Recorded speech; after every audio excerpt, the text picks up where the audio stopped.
Thank you, Devin. And most of us take balance for granted, but if you're older, have arthritis, Alzheimer's, or Parkinson's disease, multiple scoliosis, or have heart issues or disease, or have had a stroke, or balance or coordination may be not quite as easy for you.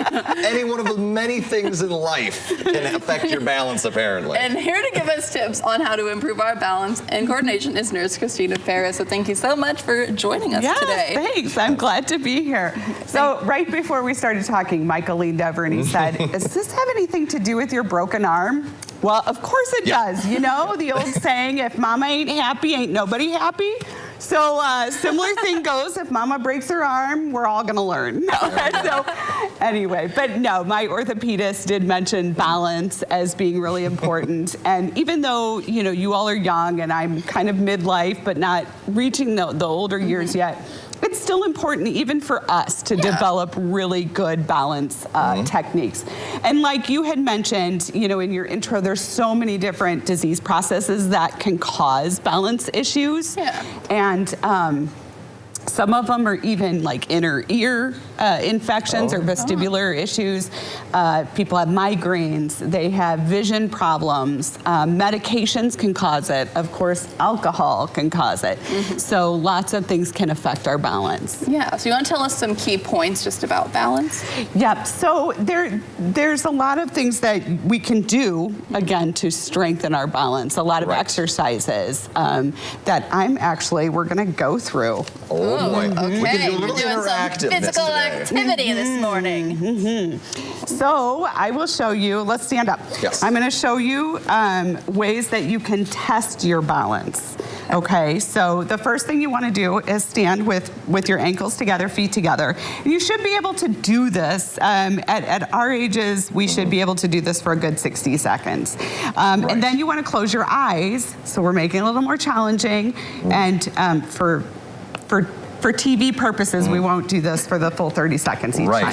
And then turning your head too, so that, you know, if you have inner ear issues, that's gonna be hard. So those are ways you can test your balance to see how good. Another thing we can do is you stand on one foot again. I got a chair for this. Yes, I got so if you, so if you're older, if you have issues, if you're in heels, I do not recommend exercising or working on balance in heels, but you wanna lift, you wanna lift your foot and be able to hold that in one place. And then of course try the other. And this you want to do again for 60 seconds. Clearly I can't even do it for 10. Your arm isn't a sling. Nice and easy when you got a chair, I would say that. So anyway, but those are things that, you know, I personally can work on and just practice and do those exercises. So I'm skipping and not allowing you to ask me any questions. I apologize. Work us right through this balance test. Go right through. So that's the balance test to see how you need to work on your balance. Now, here are some strengthening exercises that you can do. Okay. So some of them you can do are just taking side steps. So just working on that and, you know, going back the other way. Those are things you can do. You can do the foot one in front of the other. It's a little harder. And we haven't even been drinking except coffee. So, so those are ways. Now you can do those exercises too throughout the day. And then crossover exercises too can work on just improving your balance. Yeah, and they kind of do take a little thinking, you know, to be able to do. There are many exercises that people at home can do. Other things you want to work on are your ankles.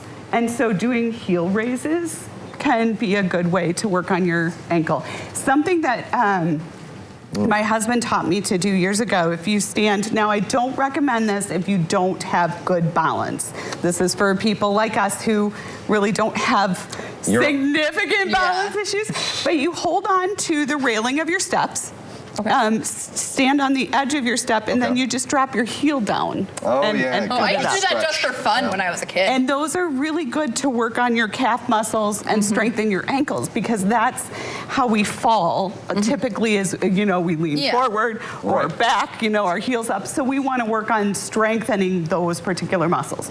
Now, if you do have significant problems with balance, with walking, go see your provider, of course. There's tons of physical therapy places that can help you. There's the Y has yoga, has Tai Chi, things like that that can help. Stretches, walking, biking, climbing stairs, all of those things help us to strengthen our muscles and improve our balance. Absolutely. Always good to have good balance. You can avoid breaking your arm. I know. You can also, eat plenty of calcium to get those strong bones. That's right. Like the mac and cheese from last week. Yep. Lots of good things can be done. Yeah, no. So we do. We want to stay healthy because the older we got, the more serious our falls become. Absolutely. Yeah. Yes. Well, thank you so much for coming in, giving us some balance Yes, look at that. exercises to Even in improve our heels, balance. you can do it. Yes. Well, thank you so much. Yeah. And coming up, we have what's trending